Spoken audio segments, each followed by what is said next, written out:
Bismillahirrahmanirrahim. Assalamualaikum warahmatullahi wabarakatuh. Selamat siang, salam sejahtera bagi kita semuanya.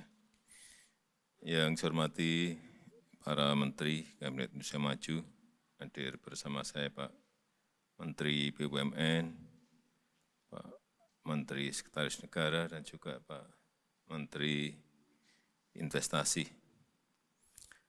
Yang saya hormati para Direktur Utama beserta seluruh direksi, serta para komisaris yang hadir dari PLN dan juga dari Pertamina.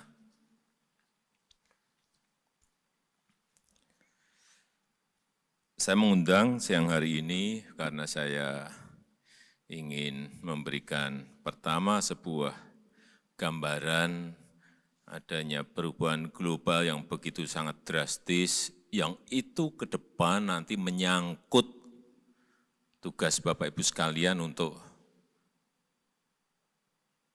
mengarahkan kapal besar ini menuju ke sebuah tempat yang tidak keliru.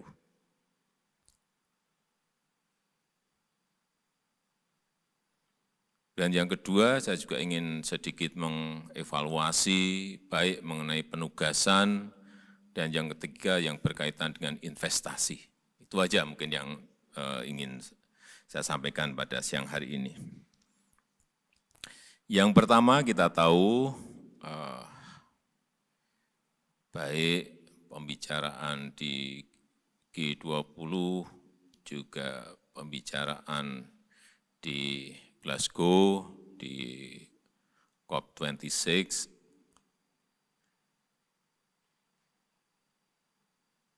semakin hari semakin ke sana, arahnya itu sudah bisa ditebak, bahwa suatu saat yang namanya energi fosil, penggunaan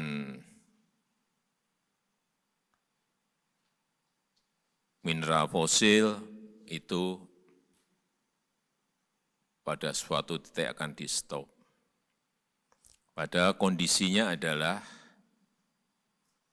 misalnya PLN, ini penggunaan batu baranya masih sangat besar sekali. Pertamina juga bisnisnya berada pada posisi bisnis minyak dan gas yang mau tidak mau itu juga akan terkena imbasnya kalau ke depan itu mengarahnya semuanya ke mobil listrik yang saya pastikan akan segera dimulai di Eropa dan negara-negara lainnya. Dalam bentuk sekarang ini sudah mulai sudah dalam bentuk undang-undang, sudah dalam bentuk regulasi, artinya bukan karena B2B atau karena bilateral, tidak, mereka akan memiliki itu. Sehingga kita semuanya harus betul-betul bersiap-siap. Memang kita tahu bahwa transisi energi ini memang tidak bisa ditunda-tunda. Oleh sebab itu perencanaannya, grand design-nya itu harus mulai disiapkan.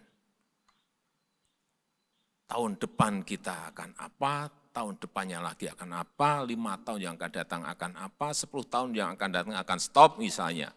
Sudah harus konkret dan jelas dan detail. Bukan hanya makronya, tetapi detail rencana itu ada. Di Pertamina ada, di PLN juga ada. Harus ada. Dan rentang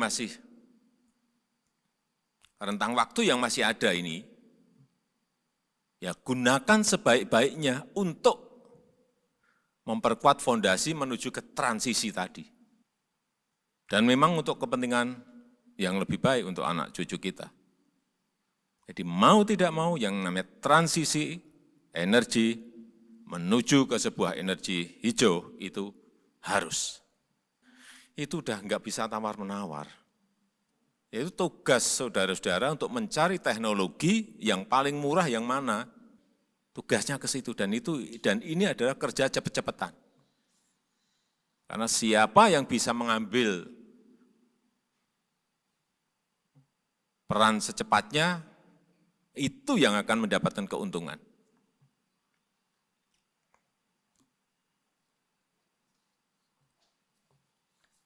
Saya melihat misalnya sekarang ini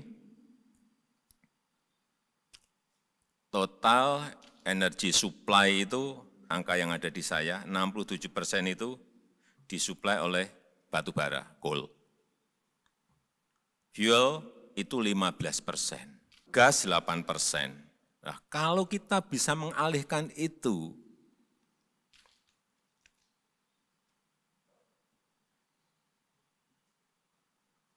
ke energi yang lain, misalnya mobil diganti listrik semuanya, gas rumah tangga diganti listrik semuanya karena di PLN oversupply, artinya suplai dari PLN terserap,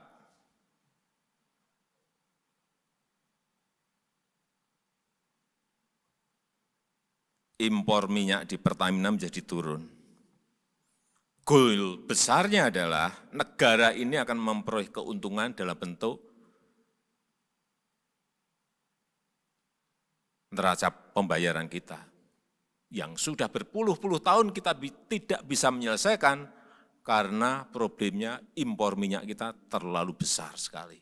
Dan itu mempengaruhi currency kita, mempengaruhi yang namanya kurs dolar kita.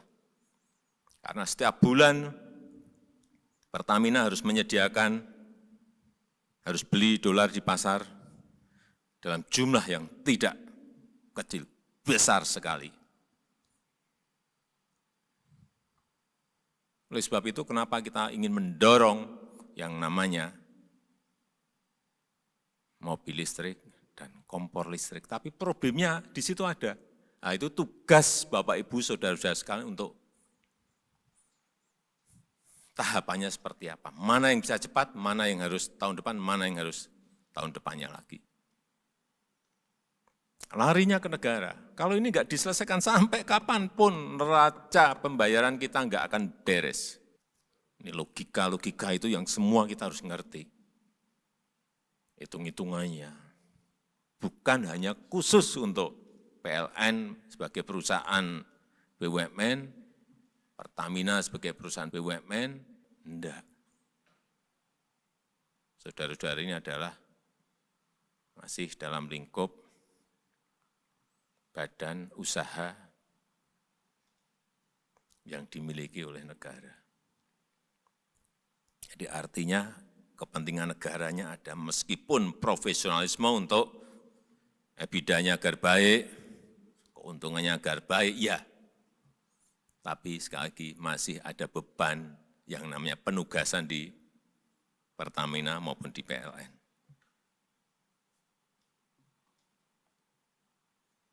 Jadi misalnya khusus untuk PLN, memang harus dibuka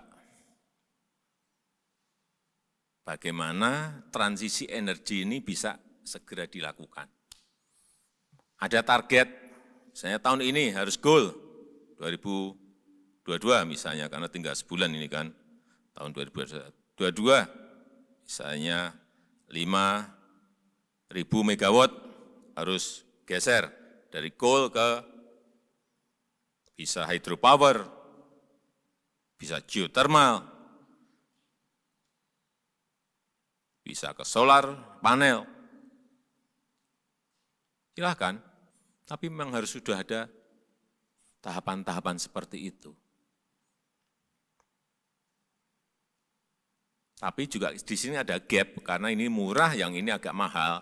Nah, gap-nya ini gimana caranya menyelesaikan? Karena nanti akan banyak yang namanya investasi, karena kita kemarin bicara dengan Boris Johnson, dengan Joe Biden mengenai ini. Negara-negara gede jangan hanya bicara saja, tapi ini ada problem gap ini siapa yang nanggung, siapa yang harus menyelesaikan. Kalau negara berkembang nggak mungkin, nyuruh-nyuruh nggak bisa kita. Saya sampaikan apa adanya. Nah, mereka kelihatannya sudah mau. Dari janji setiap tahun 100 miliar dolar untuk semuanya, untuk seluruh dunia.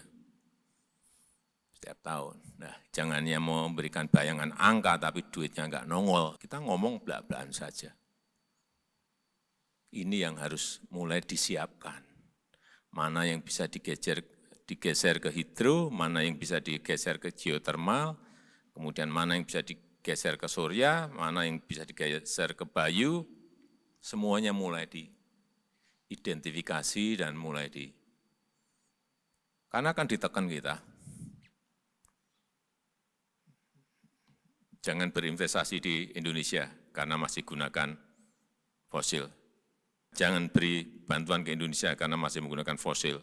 Nekennya mesti kayak gitu. Ini yang harus kita antisipasi. Kemudian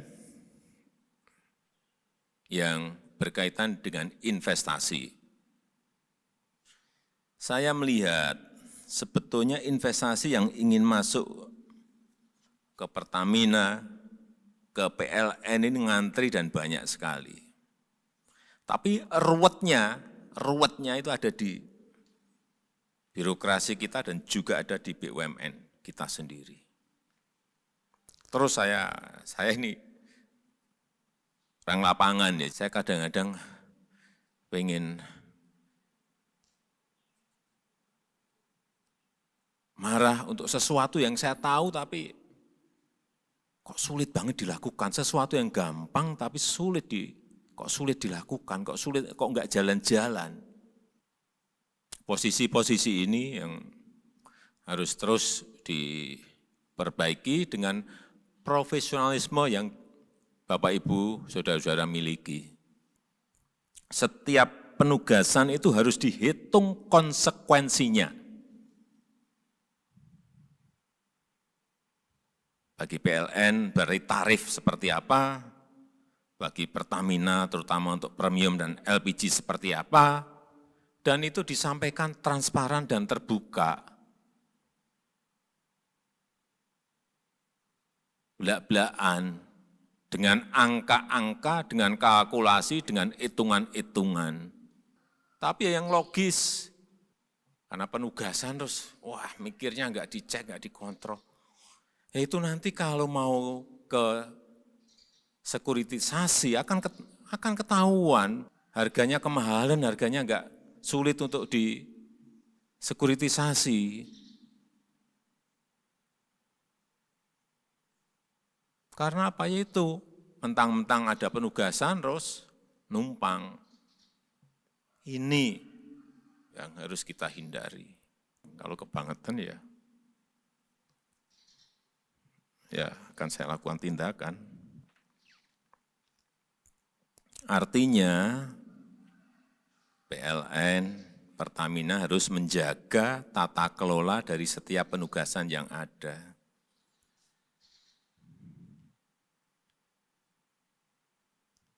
Jangan, sekali lagi, jangan numpangi, jangan bersembunyi atas nama penugasan. Sehingga tata kelolanya tidak efisien, prokurmennya tidak benar. Ini yang harus dihindari dengan yang namanya penugasan itu. Itu kelemahan BUMN itu kalau sudah ada penugasan itu ini menjadi tidak profesional ada di situ, titik lemahnya ada di situ. Sehingga profesionalismenya menjadi hilang.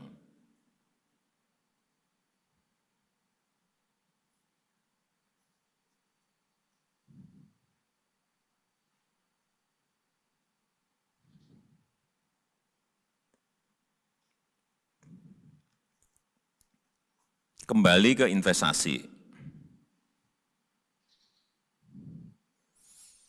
Jadi keputusan investasi ada boleh oleh perusahaan. Tetapi pemerintah juga memiliki strategi besar untuk membawa negara ini ke sebuah tujuan yang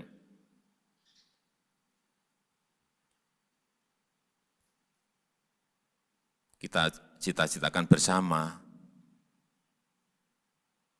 Sebuah rencana besar negara itu juga punya.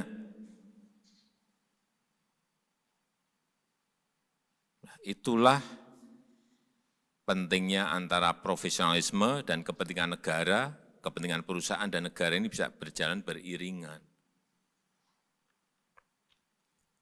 Hingga sekali lagi tadi saya sampaikan, saudara-saudara menyampaikan resiko-resikonya, menyampaikan konsekuensinya, menyampaikan kalkulasinya, menyampaikan hitung-hitungannya dalam melihat setiap penugasan itu untuk memberikan dukungan kepada pemerintah terhadap rencana besar yang ingin kita bangun.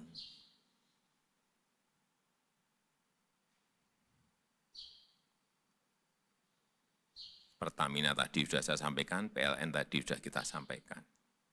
Kalau sudah ada rencana dan sudah kita sepakati, jangan ngulur-ngulur.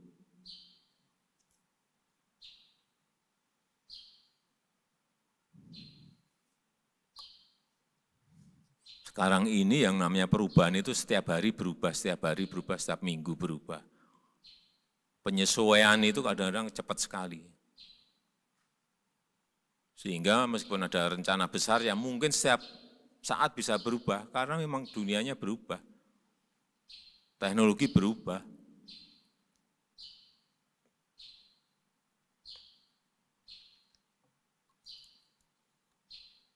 Dan kesempatan itu, sekali lagi, kesempatan untuk investasi di Pertamina, kesempatan investasi di PLN itu terbuka sangat lebar. Kalau saudara-saudara terbuka, membuka pintunya juga lebar-lebar.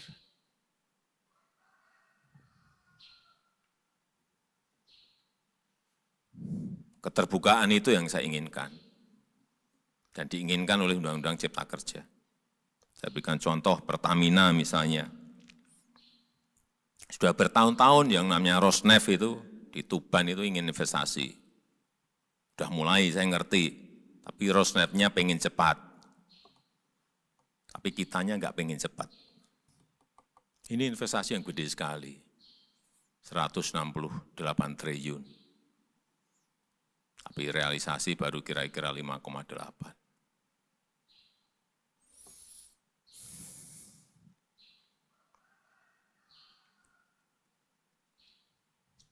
Terakhir udah alasannya ada aja minta kereta api lah, minta jalan tol lah, baru mulai berapa persen 5 triliun itu. 5% aja belum ada. Enggak ada masalah kok. Memang fasilitas seperti itu pemerintah yang harus membangun. Enggak ada masalah, sampaikan. Kita ini ada masalah karena ini.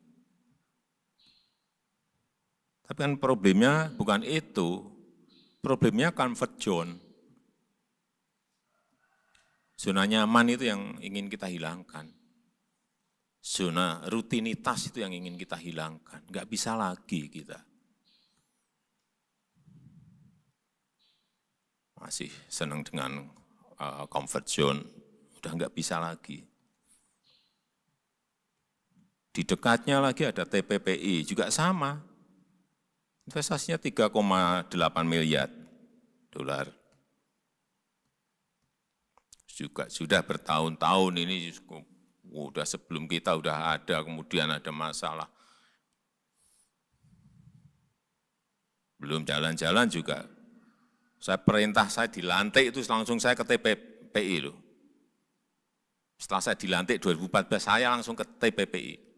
Karena saya tahu barang ini kalau bisa jalan itu bisa menyelesaikan banyak hal. Ini barang substitusi impor itu ada di situ semuanya. Semuanya. Turunan dari ini banyak sekali yang petrokimia, petrochemical di situ.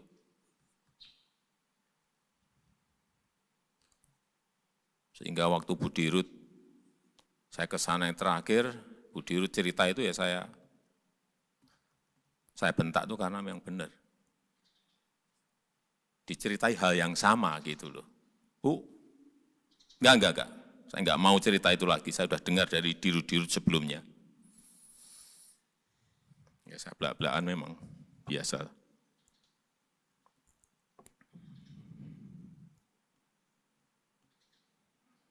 Tender udah 2 kali, udah bolak-balik diulang-ulang terus.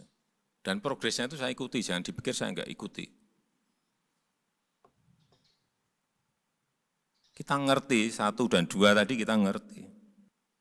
Negara tuh pengennya, kita itu pengennya neraca transaksi berjalan kita baik, neraca perdagangan kita baik, impor enggak banyak karena kita bisa produksi sendiri,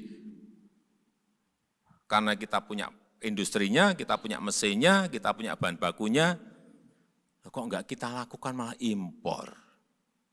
Itu loh yang saya sedih.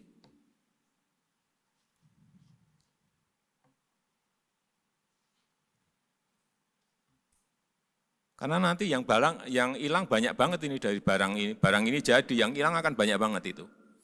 Impor-impor itu hilang, buahnya hilang semua itu, bisa hilang semuanya.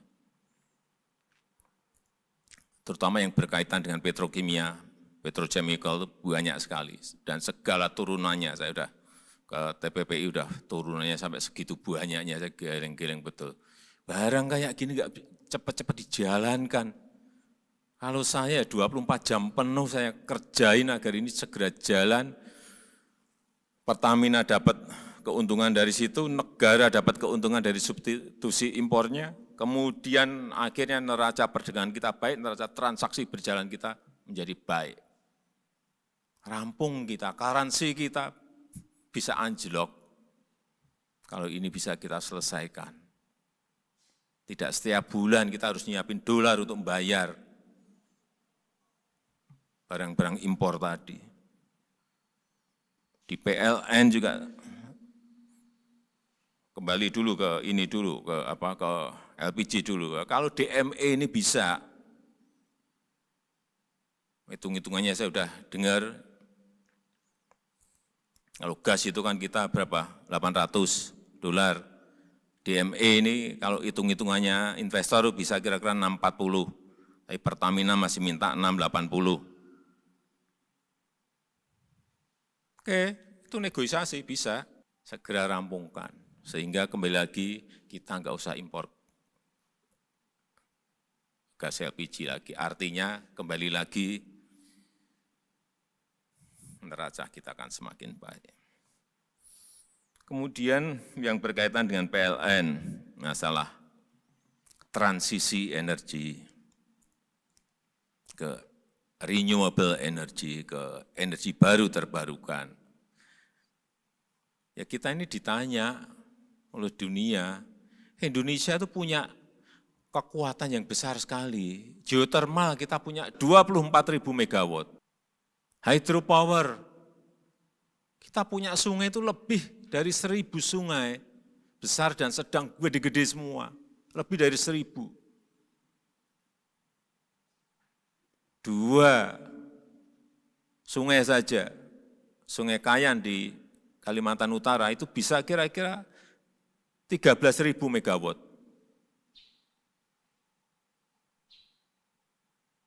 Sungai Mamberamo itu bisa 24.000 megawatt, baru 2 sungai.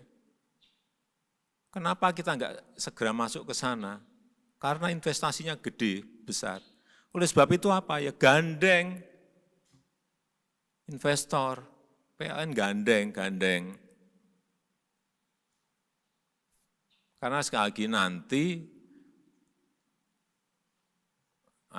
energi yang green ini harus diberi ruang tersendiri, wilayahnya dibedakan, grid-nya dibedakan, transmisinya dibedakan. Karena akan kita alirkan ke kawasan industri, yang produknya nanti produk hijau. Yang mempunyai value, mempunyai harga lebih tinggi dari produk yang biasa. Sama-sama produknya, tapi ini dari energi hijau, ini dari batu bara, ini harganya gini.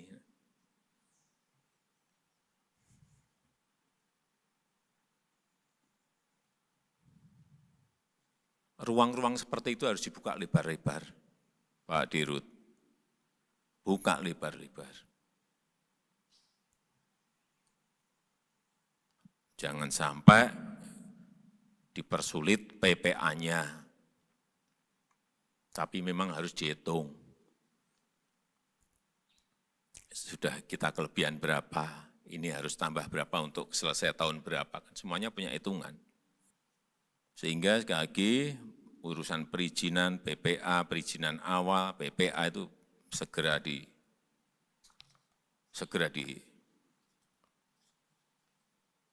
semuanya segera direform agar semuanya cepat, agar negara-negara lain melihat kita ini memang sudah berubah.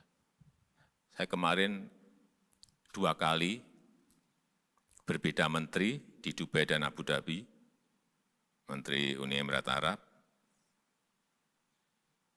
kemudian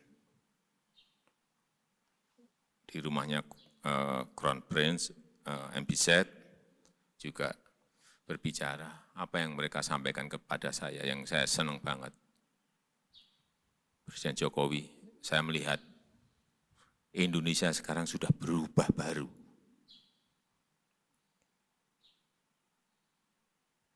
Saya tanya, kenapa? Apanya? Semuanya serba cepat.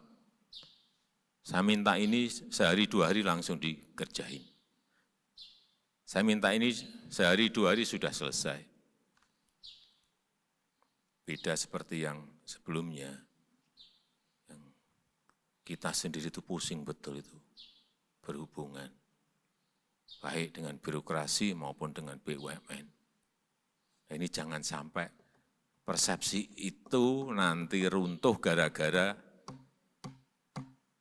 apa yang tadi saya sampaikan tidak dikerjakan dengan cepat. Saya rasa itu yang bisa saya sampaikan pada kesempatan yang baik ini. Saya kira saya belak-belakan ini bukan karena untuk apa, untuk kebaikan negara kita, untuk kebaikan Pertamina, untuk kebaikan PLN. Dan saya berharap apa yang saya ungkapkan tadi bisa ditindaklanjuti di lapangan, bisa diimplementasikan. Kalau tidak, silahkan sampaikan pada saya, ke Pak Menteri dulu. Kalau ada persoalan yang memang mentok besar dan ada politisnya, silahkan saya buka pintu saya, jam berapapun. Kalau ada hal yang besar, yang mungkin ada perlu dukungan politis, saya bisa sampaikan, oke, jalan terus, saya di belakangmu. Itu. Saya rasa itu yang bisa saya sampaikan. Terima kasih. Wassalamualaikum warahmatullahi wabarakatuh.